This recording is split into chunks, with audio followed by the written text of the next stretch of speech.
At 91, Pat Boone finally tells the truth about Roy Orbison, and what he shares is not a sensational confession but a deeply personal reflection shaped by decades of friendship, admiration, and quiet understanding between two very different artists who rose to fame in the same era yet traveled strikingly different paths, because while Boone was often seen as the clean-cut, reassuring voice of early rock and pop, Roy Orbison emerged as a haunting, emotionally raw figure whose music carried an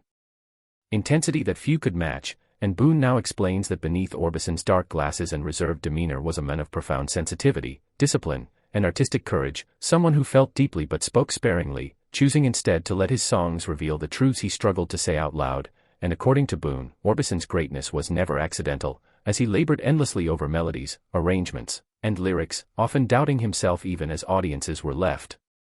breathless by performances like Crying and Only the Lonely, which Boone describes as not just songs but emotional landscapes that required vulnerability most performers were afraid to show, and Boone admits that for years many in the industry misunderstood Orbison, mistaking his quiet nature for aloofness or weakness, when in reality he was fiercely committed to his craft and deeply affected by personal loss, pain that would later shape the aching beauty of his music, and Boone now speaks openly about how Orbison carried tragedy with remarkable grace, never using hardship for sympathy, instead channeling it into work that resonated across generations. And what Boone finds most moving in hindsight is Orbison's refusal to chase trends or reshape himself to fit commercial expectations, trusting instead that honesty would outlast popularity, a belief Boone says he came to appreciate more fully with age, recognizing that Orbison's influence only grew stronger over time as listeners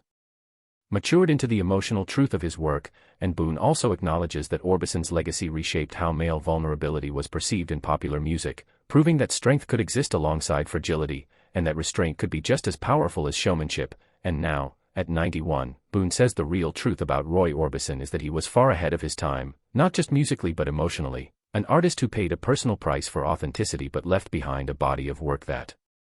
continues to speak when words fail. And as Boone reflects on their shared history, he does so with humility and respect, making it clear that Orbison was not simply a peer, but a reminder of what it means to stay true to oneself in an industry built on compromise, a lesson that has only grown more meaningful with the passage of time. And in finally sharing these thoughts, Pat Boone offers not a revelation meant to shock, but a truth meant to endure, honoring Roy Orbison as a singular voice